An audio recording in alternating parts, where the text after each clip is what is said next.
मात्रता नाम की चीज तो जरूर क्लियर कर सकते हैं।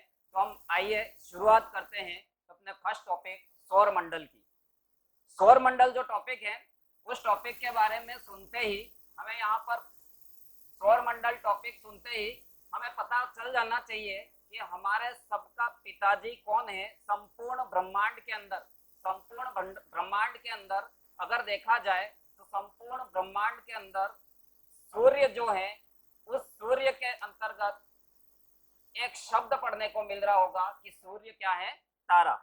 मैं सबसे पहले सौरमंडल की स्टार्टिंग करने से पहले आपको एक थ्योरी बताऊंगा कि माना जाता है कि संपूर्ण ब्रह्मांड के अंदर कोई एक ही पिंड था और उस पिंड में लगातार लगातार संकुचन होता गया। उस संकुचन की अंतिम सीमा के बाद उसके अंदर जोरदार विस्फोट होता है और उस जोरदार विस्फोट के साथ समस्त तत्व, समस्त पिंड जो होते हैं वो एक दूसरे से टूट कर दूर चले गए। और वही हमारा ब्रह्मांड है। जब हम रात्रि काल को देखते हैं, आकाश में तारे, टूटते हुए तारे, उल्काएं हैं, ये सारी चीजें देखते हैं, वो किसी एक पिंड का ही भाग माना जाता है, किसी एक ही पिंड का भाग माना जाता है।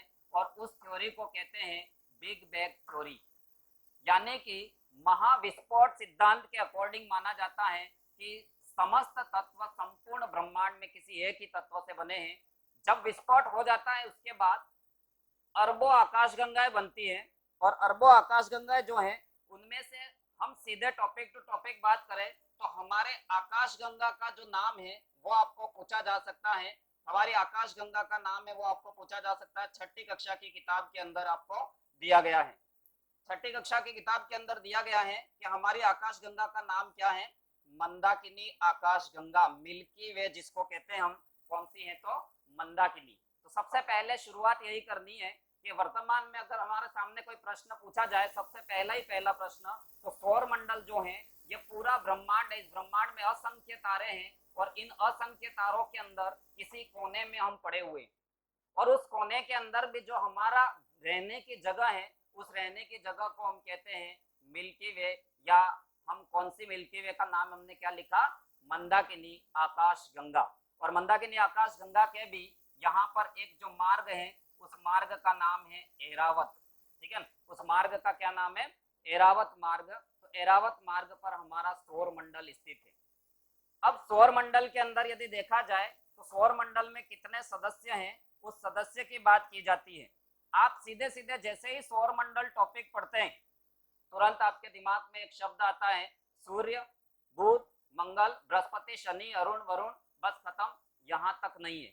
अगर प्रश्न पूछा जाए कि सौर मंडल का निम्न में से कौन सा पार्ट है या नहीं है, ठीक है, सौर मंडल के अंतर्गत कौन सा पार्ट है या नहीं है, तो आपको बता दें कि सौर मंडल में केवल ग्रह और सूर्य ही नहीं आएंगे। आपको क्लियर हो कि सौर मंडल के अंतर्गत क्या क्या चीजें आएगी, तो सबसे पहले आएगा सूर्य। ठीक है, सौर मंडल में सबसे पहले कौन आएगा, सूर्य। सूर्य के चारों ओर घूमने वाले जो रहेंगे उनको कहेंगे ग्रह। ग्रह के चारों ओर घूमने वाले जो रहेंगे उनको कहेंगे उपग्रह कहेंगे। इसके बाद आप क्षुद्र ग्रह, क्षुद्र ग्रह के बारे में हम आगे बढ़ रहे हैं। एक क्षुद्र ग्रह, क्षुद्र ग्रह के बारे में। इसके बाद जिसको हम टूटते हुए तारा कहते हैं, उल्काएं जो होती है वो भी इसी का अभिन्न हिस्सा होती है। और इसके बाद जितने भी जलवाष्प हैं, धूल के कण हैं जो वायुमंडल में तैर रहे हैं, वो सभी के सभी किसके पार्ट माने जाते हैं, सौर मंडल के। तो नॉर्मली सीधा प्रश्न यही दे दिया कि निम्न में से कौन सा सौर मंडल का हिस्सा नहीं है, तो हमारे सामने रहना चाहिए सूर्य, ग्रह, उपग्रह, क्षुद्र ग्रह, उल्का, इसके बाद धूल कण, ये सभी के सभी किसके पार्ट हो जाएंगे, सौर मंडल के पार्ट हो जाएंगे। सौर मंडल के अंदर अब ग्रहों की जो बात होती है, लास्ट टाइम भी यहाँ पर प्रश्न आते हैं। ठीक है, प्रश्न इस तरीके से आते हैं कि सौर मंडल के अंतर्गत कौन से ग्रह के उपग्रह हैं या नहीं है। हालांकि वो रीट लेवल फर्स्ट के अंदर आया था, उस समय पहली बार रीट लेवल फर्स्ट के अंदर सिलेबस जोड़ा और इस बार हमारे यानी कि लेवल सेकंड के अंदर भी इस टॉपिक को जोड़ दिया। तो कौन से ग्रह के उपग्रह नहीं है, छोटा सा प्रश्न पूछ लिया था। अभी हम बात करें यहाँ पर कि सूर्य जो है उस सूर्य के चारों ओर जो घूर्णन करेंगे निश्चित मार्ग पर। ठीक है, कैसे मार्ग पर, निश्चित मार्ग पर घूर्णन करेंगे। ऐसे घूर्णन करने वाले पिंडों को हम कहते हैं ग्रह की श्रेणी में रखेंगे। कौन सी श्रेणी में रखेंगे, ग्रह की श्रेणी में रखेंगे। और ऐसे में हम टोटल कितने ग्रह की बात करते हैं, 8 ग्रह की बात करते हैं। ठीक है, कितने ग्रह की बात करेंगे, 8 ग्रहों की बात करेंगे, 9वां ग्रह हमारे यहाँ पर था, लेकिन ये 9वां ग्रह जिसको आपने सुना होगा प्लूटो, इसको हटा दिया। क्यों हटा दिया? ये क्या कर रहा था? निश्चित मार्ग पर परिक्रमण नहीं कर रहा था, सूर्य के निश्चित मार्ग पर परिक्रमण नहीं कर रहा था, बीच बीच में घुस जाता था, रास्ता काट लिया करता था, ठीक है, दूसरे ग्रहों का भी रास्ता काट लिया करता था, और ऐसे में उसको ग्रह की श्रेणी से हटा दिया। इसका मतलब यह नहीं कि उसको धक्का मार दिया अंतरिक्ष में, हमने केवल अपने नासा संस्थान जो है अमेरिका के अंदर, उसने ग्रहों की परिभाषा से अलग किया, वो अभी भी वहां पर मौजूद है, अभी भी रास्ता काटता है और अभी भी सूर्य की परिक्रमा करता है। आइए अब बात कर रहे हैं ग्रहों के बारे में विस्तृत। तो ग्रह की परिभाषा मुझे बताने की आवश्यकता नहीं है। ग्रह की परिभाषा के अलावा अगर बात करें, तो ग्रह की परिभाषा के अलावा बात करें तो सबसे पहला सूर्य के नजदीक जो ग्रह होगा वो ग्रह कौन सा होगा? बुध ग्रह, ठीक है। सूर्य के सबसे नजदीक ग्रह होगा वो ग्रह कौन सा हो जाएगा? बुध ग्रह हो जाएगा। और इस बुध ग्रह की बात करें तो बुध ग्रह जो है वो सबसे नजदीक, ये ग्रह जो है उस ग्रह का कोई भी उपग्रह नहीं है। एक एक ग्रह के बारे में हम चर्चा कर रहे हैं। बुध ग्रह ऐसा ग्रह है जो सूर्य से सबसे नजदीक है, बुध ग्रह ऐसा है जो सूर्य से सबसे नजदीक है लेकिन सबसे गर्म नहीं है। हम यहाँ पर अगर नॉर्मल वे में जिसको गप्पे मारना कहते हैं, अभी यूट्यूब पर चलेंगे बहुत सारे वीडियो कि गप्पे कैसे मारे, ठीक है, और उसको करोड़ों की तादाद में लोग देखेंगे, ठीक है, जितने की रीट की परीक्षा नहीं देंगे उससे 10 गुना लोग गप्पे मारने के तरीके देखेंगे। तो ऐसे में आपको बताएं कि यहाँ पर आप गप्पे ना मारिए, बुध ग्रह जो है वो सबसे गर्म ग्रह नहीं आएगा, सबसे गर्म ग्रह कौन सा हो जाएगा? शुक्र हो जाएगा। तो बुध के बाद शुक्र, और शुक्र के बाद तीसरा यानी कि नीला ग्रह कौन सा हो गया? पृथ्वी। हम पृथ्वी के बाद और आगे बात करें तो ये ग्रह कौन सा हो गया? मंगल। ये चारों ग्रह जो हैं, ये चारों ग्रह जो हैं वो भारी तत्वों से बने हैं, यानी कि इनकी डेंसिटी, इनका घनत्व बहुत ही ज्यादा है, इसलिए इनको आंतरिक ग्रह या स्थलीय ग्रह भी कहा जाता है, ठीक है, आंतरिक ग्रह या स्थलीय ग्रह भी कहा जाता है। तो आंतरिक ग्रह की श्रेणी में कौन से 4 ग्रह आएंगे? तो आंतरिक ग्रह की श्रेणी में कौन आ गए? तो बुध, शुक्र, पृथ्वी और मंगल। अब बात करते हैं, बुध ग्रह ऐसा ग्रह है जिसके परिक्रमण को हमें इसलिए ध्यान रखना है, इसके परिक्रमण को इसलिए ध्यान रखना है कि ये परीक्षा हमारी किताब के अंदर स्पष्ट दिया गया है कि ये सूर्य की परिक्रमा कितने दिनों में कर लेता है। 88 दिनों में सूर्य की परिक्रमा कर लेगा। और कर क्यों नहीं लेगा? क्योंकि सूर्य के नजदीक है, इसलिए ये परिक्रमण पथ है वो भी तो इसका छोटा है, इसलिए ये सूर्य की परिक्रमा भी 88 और मात्र 88 दिन में पूरा कर लेता है। अब हम बात करें कि बुध ग्रह के कोई भी उपग्रह नहीं है, और इसके कारण सहित अगर व्याख्या करें तो सूर्य पास में बहुत बड़ा ग्रह है, इसके उपग्रह को घूमने लायक नहीं छोड़ता है, अपनी ओर खींच लेता है, यानी कि गुरुत्व बल इसका ज्यादा है, ऐसे में ये यहाँ पर खींच लेगा। बुध ग्रह के कोई भी उपग्रह नहीं होगा, नहीं शुक्र ग्रह के कोई उपग्रह नहीं होगा। तो आपको सेकेंड ग्रेड एसएस के अंदर कोई प्रश्न आया हुआ था कि 2 ऐसे ग्रह के नाम बताइए जिनके कोई भी उपग्रह नहीं है, तो दोनों ग्रह कौन से हो गए? बुध और शुक्र।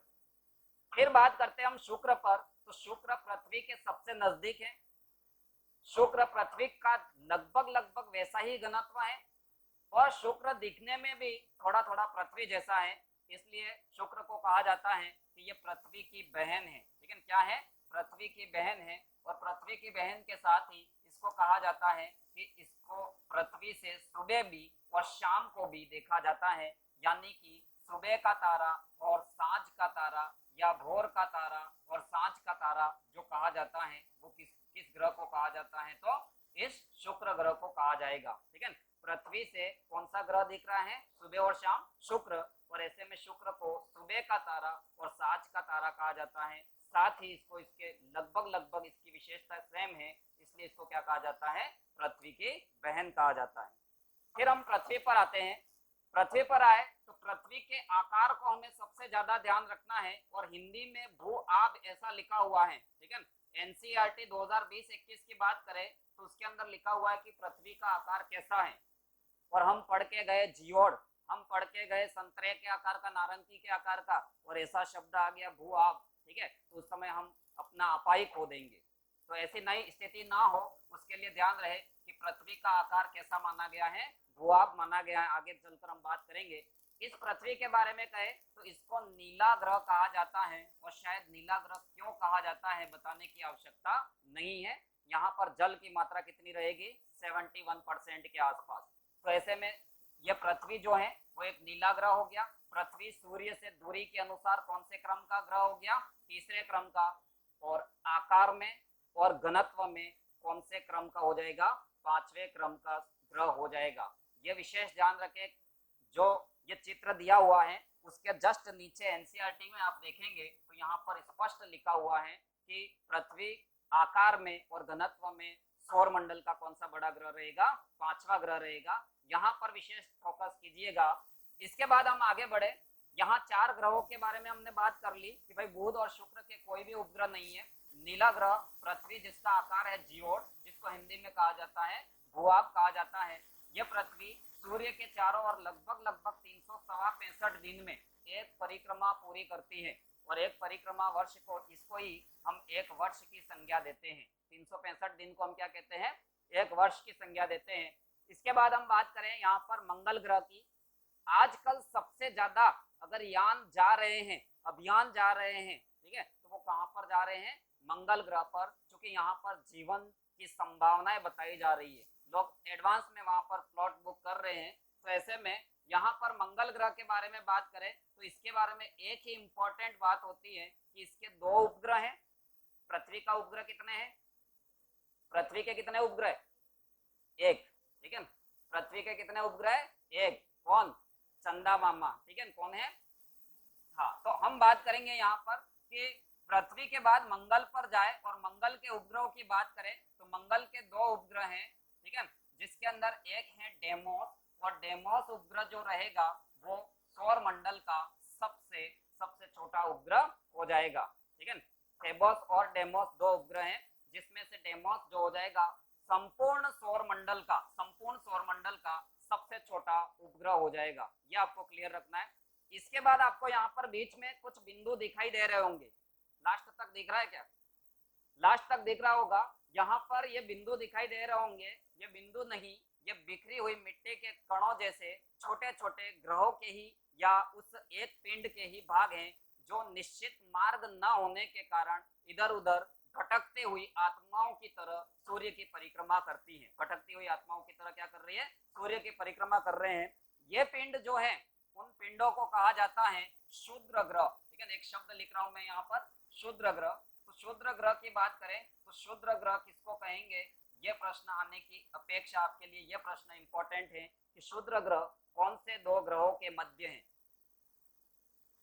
मंगल और बृहस्पति के मध्य। इनकी संख्या 64 के लगभग है।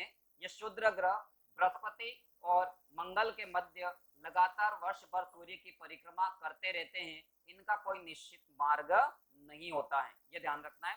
फिर आते हैं बुध पर, और बुध के अंतर्गत अगर देखें तो बुध यहाँ पर देखा जाए तो सबसे बड़ा ग्रह है, ठीक है। सबसे बड़ा ग्रह कौन सा हो गया, बुध हो गया, और सबसे बड़ा ग्रह हो गया। तो यहाँ पर हम बात करें कि यहाँ ये सूर्य यहाँ लगभग पृथ्वी से भी कई गुना बड़ा, ठीक है, पृथ्वी से भी सबसे बड़ा ग्रह हो गया। तो ये इंपॉर्टेंट हो जाएगा। इसके अलावा बुध के बारे में बात करें तो ये गैसीय ग्रह हो जाएंगे। ये सब कैसे ग्रह हो जाएंगे,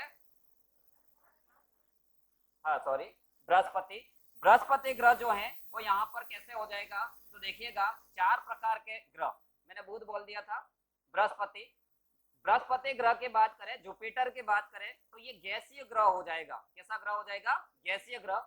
गैसीय ग्रह यानी कि इन सभी ग्रहों के अंतर्गत गैसों की मात्रा ज्यादा रहेगी, और इसीलिए इनके चारों ओर वलय जैसी स्थितियां हमें दिखाई देगी। इनके चारों ओर हमें वलय जैसी स्थितियां दिखाई देगी। इसके बाद हम बात करें बुध के बाद, यहाँ पर कौन सा ग्रह है, शनि, और शनि के चारों ओर कैसा है, तो वलयाकार ग्रह है। वलयाकार, अकेला शनि नहीं है, अरुण ग्रह को भी वलयाकार ग्रह कहा जाता है। तो शनि, और शनि के बाद यहाँ पर कौन आ जाएगा, अरुण, और अरुण के बाद कौन आ जाएगा, वरुण, ठीक है। तो ये ग्रहों का क्रम भी हमको ध्यान रखना है।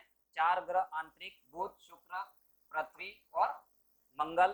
4 ग्रह बाय कौन कौन से हो गए, तो बृहस्पति, शनि, अरुण और वरुण, ये 4। और साथ में इन सभी ग्रहों का क्रम याद रखें तो हमको बुध से लगाकर वरुण तक क्रम याद रखना है। फिर बात करते हैं इन ग्रहों के अंतर्गत प्रश्न क्या पूछा जा सकता है। तो इन ग्रह के अंदर प्रश्न पूछा जा सकता है कि यहाँ पर, ठीक है, इन ग्रह के ऊपर प्रश्न पूछा जा सकता है कि कौन से ऐसे ग्रह हैं जो सूर्य की उल्टी परिक्रमा करते हैं। आपके घर में भी, ठीक है, बहुत सारे सदस्य होंगे जिसमें 2 सदस्य ऐसे होंगे जो इधर जा यूं कहेंगे तो वो उल्टे ही चलेंगे, ठीक है, सब जगह मिलेगा।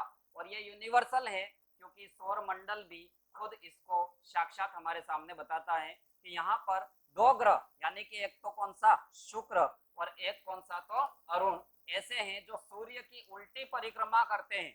उल्टी परिक्रमा का मतलब यह हुआ, पृथ्वी सूर्य की परिक्रमा किधर से किधर करेगी, पश्चिम से पूर्व, यानी कि सभी ग्रह पश्चिम से पूर्व की ओर परिक्रमा करते हैं।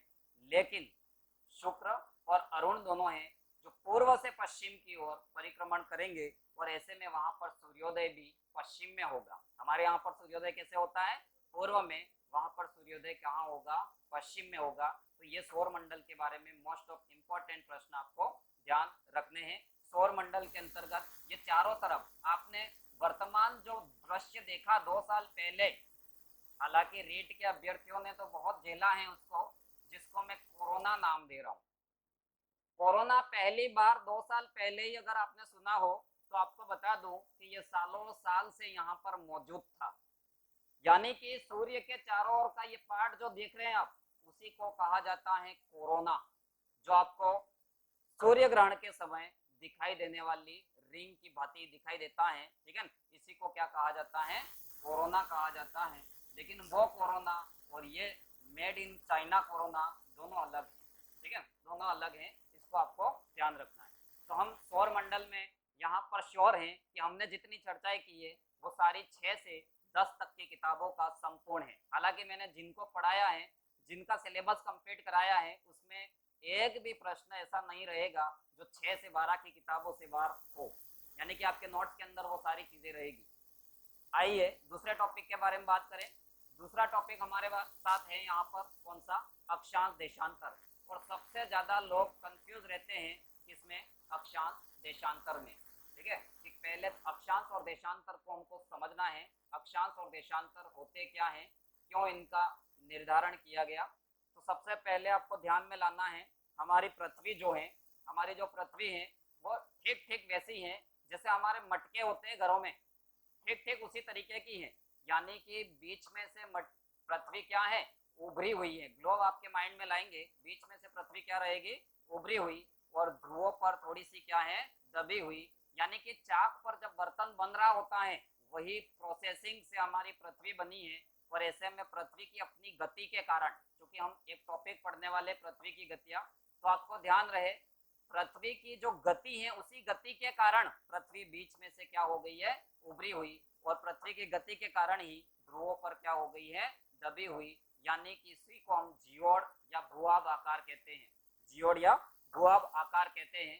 तो आपको ध्यान रहे कि पृथ्वी पर जो आड़ी रेखाएं खींची गई हैं, पृथ्वी पर जो आड़ी रेखाएं खींची गई हैं, उन रेखाओं को हम क्या कहते हैं, अक्षांश कहते हैं। वैसे मीनिंग अगर देखें तो पृथ्वी के केंद्र से अंश होता है ये, लेकिन अभी की क्लास के लिए इतना आवश्यक नहीं है। ये ग्लोब आपके सामने है, और इस ग्लोब के अंदर आप देख रहे हैं कि यहाँ पर पृथ्वी के राउंड ऑफ, ठीक है, संपूर्ण ग्लोब के राउंड ऑफ जो रेखाएं खींची गई है वो रेखाएं क्या होगी, अक्षांश रेखाएं होगी। क्या होगी, अक्षांश रेखाएं।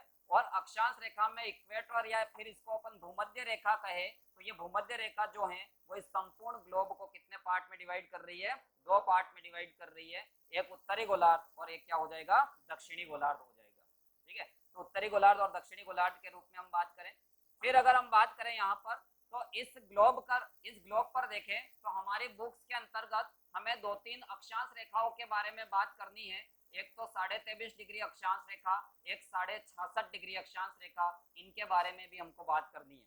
लेकिन उससे पहले आपको बता दें कि अक्षांश रेखाएं जो होती हैं वो सारी की सारी वृत्ताकार होगी। अक्षांश रेखाएं होगी वो कैसी होगी, वृत्ताकार।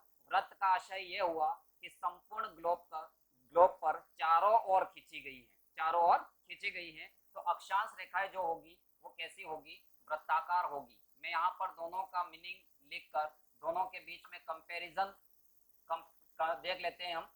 यहाँ पर अक्षांश रेखाएं, सबसे पहले हमने देखा कि अक्षांश रेखाएं कैसी हो गई, वृत्ताकार हो गई। अक्षांश रेखाएं कैसी हो गई, वृत्ताकार हो गई। इसके बाद हम बात करें कि इन अक्षांश रेखाओं के ऊपर देखें तो बीच वाली जो भूमध्य रेखा थी, उस भूमध्य रेखा का जो घेरा होगा वो घेरा सबसे बड़ा होगा, यानी कि उसकी परिधि जो होगी वो सबसे बड़ी होगी। इसके बाद जो मटका है आपके माइंड में पड़ा हुआ, ठीक है, यानी कि आपके घर पे पड़ा हुआ, उस मटके को अपन माइंड में लाएंगे तो उस मटके के ऊपर राउंड ऑफ चलते जाइए ठेठ उत्तरी बिंदु तक, तो उन अक्षांश रेखाओं की जो लंबाई है वो धीरे धीरे कम होती जाएगी।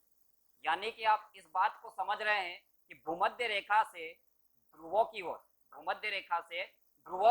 अक्षांश रेखाओं की लंबाई क्या होती जाती है, कम होती जाती है। जबकि उसी को हम उल्टे अर्थ शब्दों में बोले कि ध्रुवों से भूमध्य रेखा पर अक्षांश की लंबाई क्या हो जाएगी, बढ़ेगी। तो मैं यहाँ पर दूसरा पॉइंट लिख रहा हूँ कि भूमध्य रेखा से, ठीक है, भूमध्य रेखा यानी कि बीच वाले पार्ट से भूमध्य रेखा से आप ध्रुवों की ओर जाओ तो अक्षांश रेखाओं की लंबाई जो होती है, ध्रुवों की ओर अक्षांश रेखाओं की लंबाई कम होगी। एक शब्द ध्यान रखना है, अक्षांश रेखाओं की लंबाई, अक्षांश रेखाओं की लंबाई यहाँ पर क्या हो जाएगी, कम हो जाएगी। लेकिन दूसरा प्रश्न हमको देखना है कि यहाँ पर अक्षांश रेखाएं जो होती है, ठीक है, 0 डिग्री यहाँ पर अगर देखें अक्षांश रेखा, तो भूमध्य रेखा के जस्ट आसपास अगर देखा जाए तो अक्षांश रेखाओं यानी कि दो अक्षांश रेखाओं के बीच के भाग को अगर देखा जाए तो लगभग वहां पर अंतर कितना रहता है, 111 किलोमीटर। एग्जैक्ट तो 111.13 किलोमीटर अपन देखते हैं, लेकिन एनसीईआरटी जो कह रही है उसके अकॉर्डिंग कितना रहेगा, 111 किलोमीटर दो अक्षांश के बीच का पार्ट रहेगा। और दूसरी बात करें कि 111 किलोमीटर यहाँ पर अंतर रहे तो ऐसी स्थिति में इस बीच वाले भाग को, यानी कि कोई एक अक्षांश है 0 डिग्री और एक अक्षांश कोई और है, भले 1 डिग्री ले लीजिए, इन दोनों के बीच के भाग को हम कहते हैं कटिबंध। एक शब्द आपने फिर सुना होगा,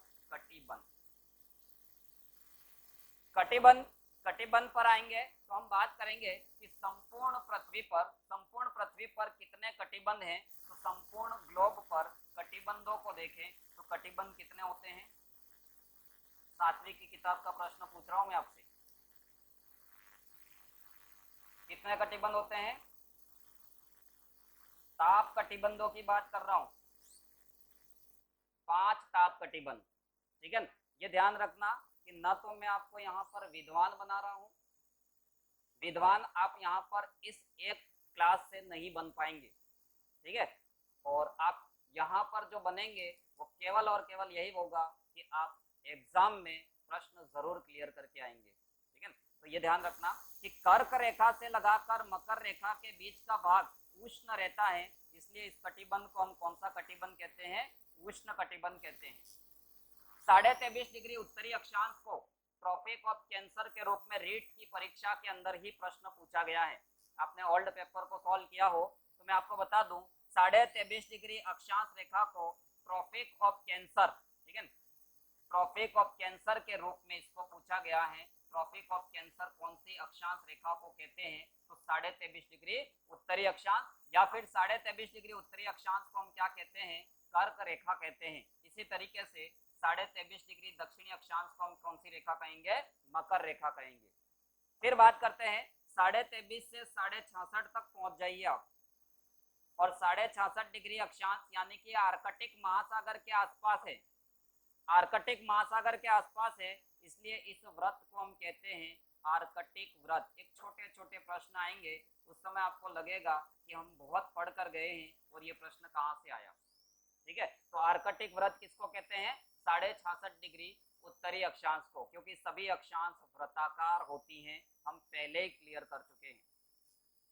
फिर हम बात करें दक्षिण में 66.5 डिग्री दक्षिणी अक्षांश और 66.5 डिग्री दक्षिणी अक्षांश को, 66.5 डिग्री दक्षिणी अक्षांश को हम क्या कहेंगे, तो दक्षिणी अक्षांश को हम कहेंगे यहाँ पर अंटार्कटिका व्रत, यानी कि अंटार्कटिका महाद्वीप के जस्ट आसपास में है, इसलिए इसको हम क्या कहेंगे, अंटार्कटिका व्रत कहेंगे।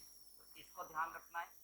फिर हम जो टॉपिक थे अक्षांश के अंतर्गत हम जहां पर थे कि उष्ण कटिबंध वाला भाग किसको कहा, 23.5 से 23.5 डिग्री अक्षांश को। इसके बाद 23.5 से 66.5 डिग्री वाले भाग को हम कहते हैं शीतोष्ण कटिबंध।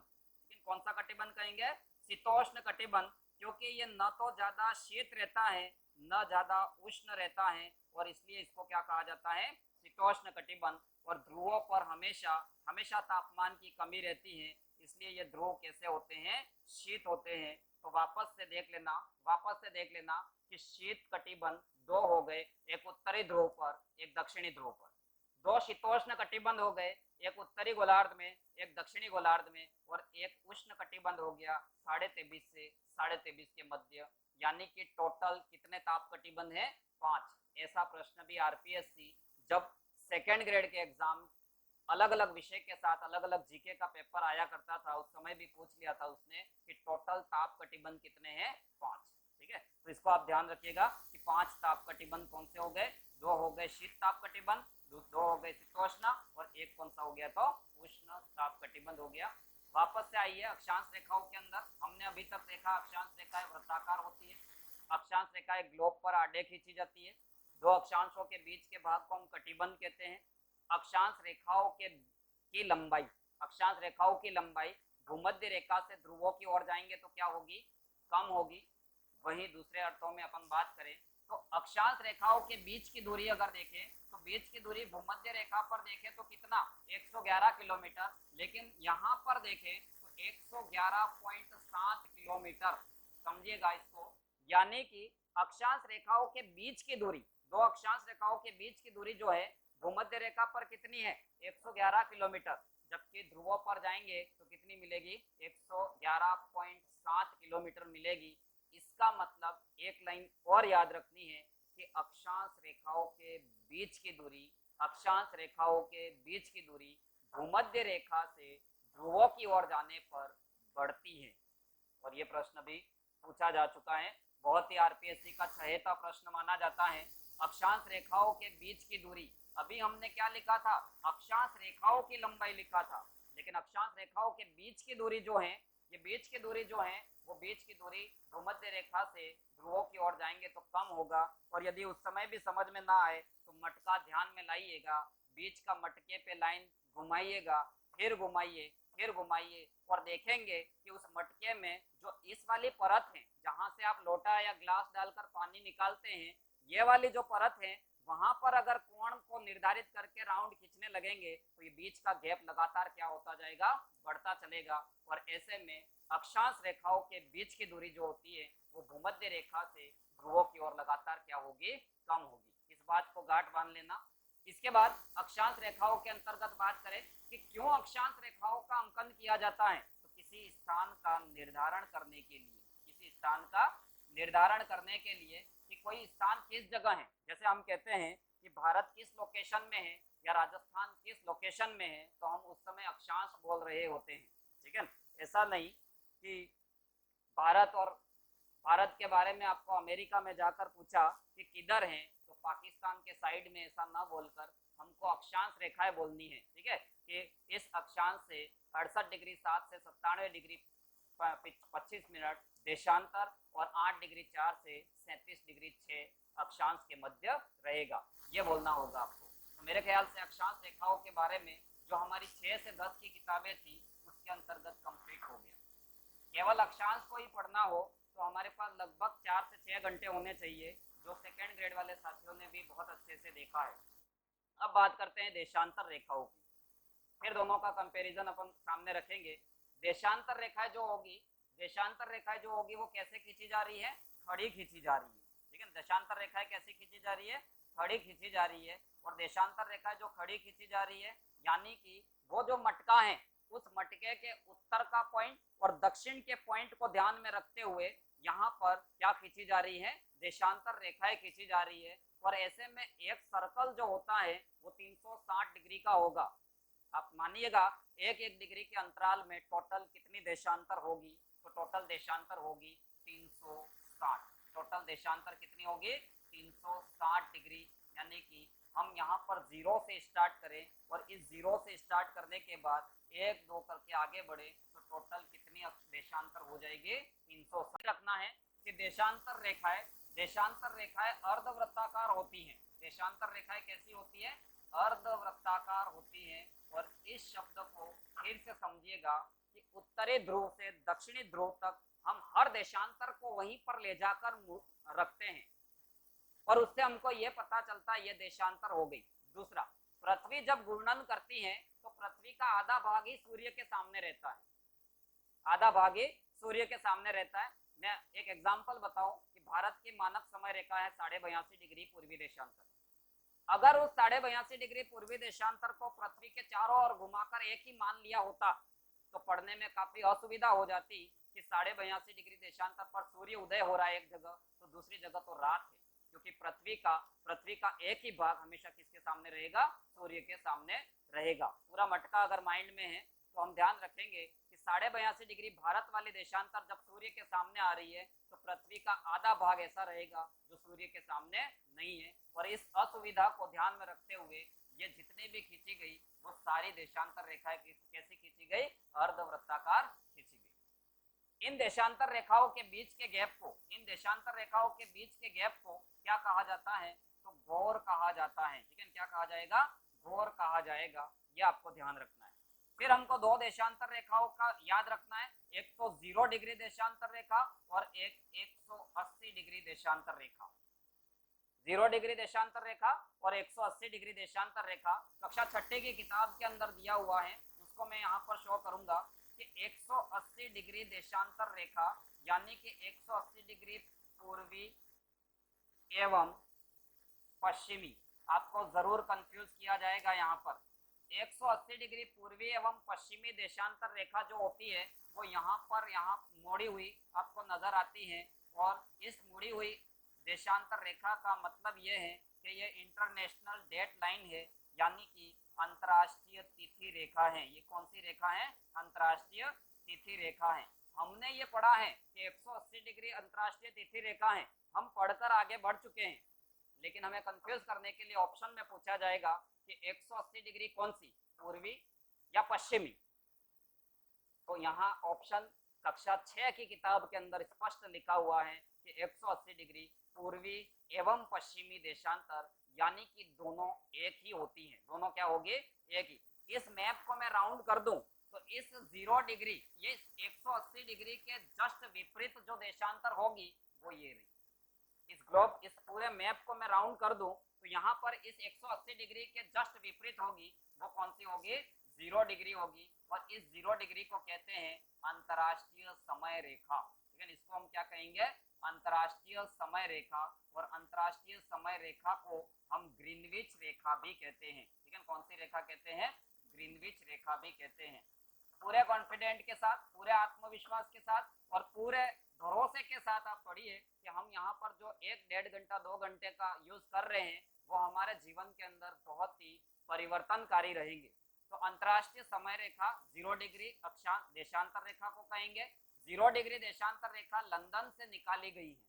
कहाँ से निकाली गई है? लंदन, क्योंकि उस समय अंग्रेजों का ही बोलबाला बहुत ही ज्यादा हुआ करता था। अंतर्राष्ट्रीय समय रेखा को हम कौन सी रेखा कहेंगे?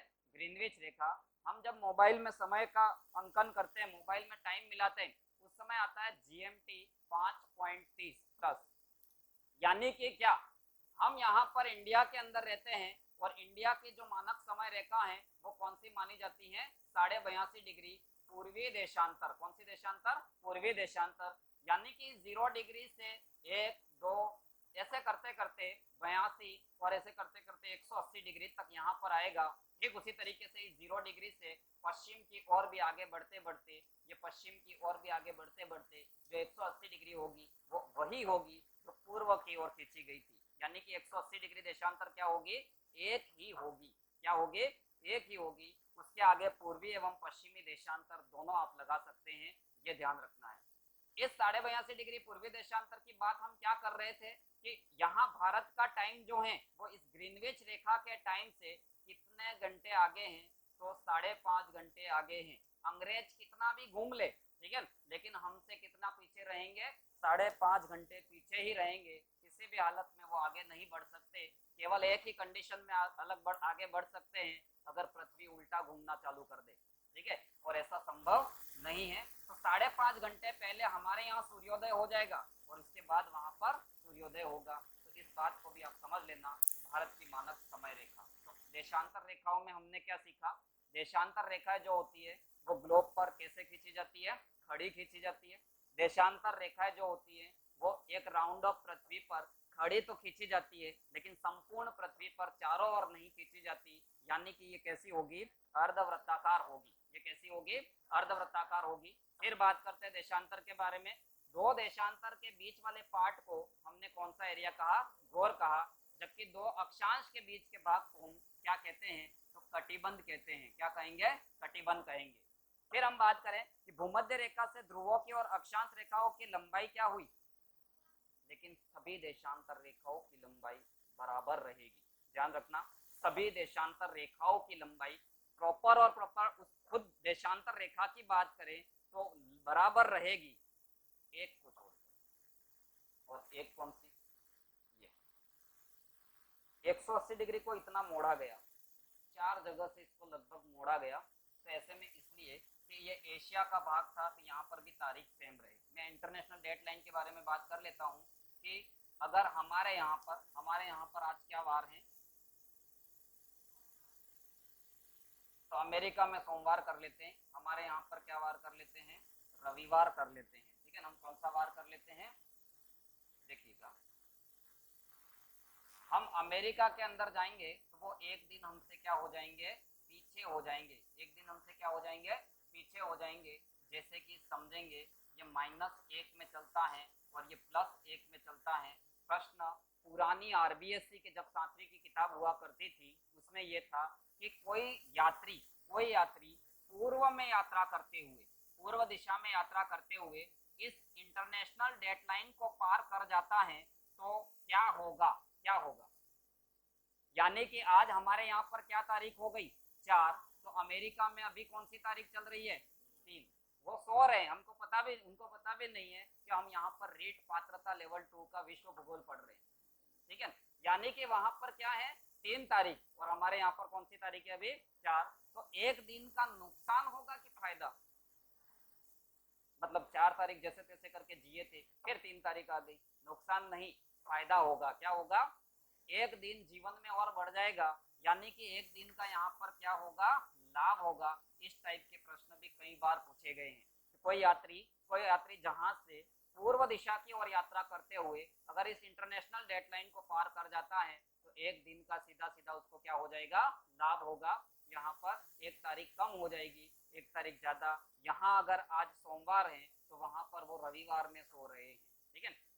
जस्ट 24 घंटे का अंतर हो जाता है इस इंटरनेशनल लाइन को पार करते ही, इसीलिए इसको निर्धारित किया गया है। ये इंटरनेशनल समय रेखा है, वाशिंगटन सम्मेलन के अंतर्गत ये किया गया, लेकिन इतना हमारी बुक्स के अंदर नहीं दिया है, तो हम यहाँ पर इस टॉपिक को थोड़ा एंड करते हैं।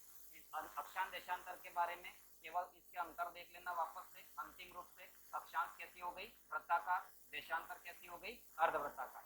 अक्षांश रेखाओं की लंबाई अलग अलग होती है, लेकिन देशांतर रेखाओं की, सभी देशांतर रेखाओं की लंबाई क्या होगी, समान होगी। सभी देशांतर रेखाओं की लंबाई क्या होगी, समान होगी, ये ध्यान रखिएगा, ठीक है। फिर हम बात करते हैं अक्षांश रेखाओं के बीच की दूरी। अक्षांश रेखाओं के बीच की दूरी जो होती है, जैसे जैसे भूमध्य रेखा से, जैसे जैसे आप भूमध्य रेखा से ध्रुवों की ओर जाएंगे वैसे वैसे क्या होगी, बढ़ जाएगी। यानी कि भूमध्य रेखा पर तो 111 थी और वहां पर जाते हुए क्या हो जाएगी, 111.7 हो जाएगी। लेकिन देशांतरों में ऐसा नहीं है। देशांतर में हम देखें तो देशांतर में थोड़ा सा और स्पष्ट कीजिएगा। यहाँ एक प्रश्न ये देशांतर में भी पूछा जा सकता है, दूरी वाला मैटर, और इस पर सबसे ज्यादा ध्यान रखिएगा। देशांतर के अंतर्गत देशांतर रेखाओं में हम बात करें ये 0 डिग्री, या फिर आप उस तरीके से नहीं समझ पाए तो यहाँ पर इसी टॉपिक पर समझिएगा। इस ग्लोब को शायद आप नहीं समझ पाएंगे, इस ग्लोब को समझने की कोशिश कीजिएगा कि ये भूमध्य रेखा है और इस भूमध्य रेखा पर देशांतर रेखाओं के बीच की दूरी आपको सबसे ज्यादा लग रही है, जबकि इस देशांतर रेखाओं को जैसे जैसे ध्रुवों की ओर जाएंगे देशांतर रेखाओं के बीच की दूरी कम होती जाएगी। कहा यह जाता है कि यहाँ पर लगभग 111 किलोमीटर है, 111.32 है। वैसे 111 किलोमीटर दो देशांतर के बीच की दूरी है, लेकिन जैसे ही ध्रुवों की ओर जाओगे 0 डिग्री हो जाती है, क्योंकि सभी देशांतर रेखाएं एक बिंदु पर मिलती हैं 90 डिग्री उत्तरी अक्षांश चाहे 90 डिग्री दक्षिणी अक्षांश पर मिलती हैं।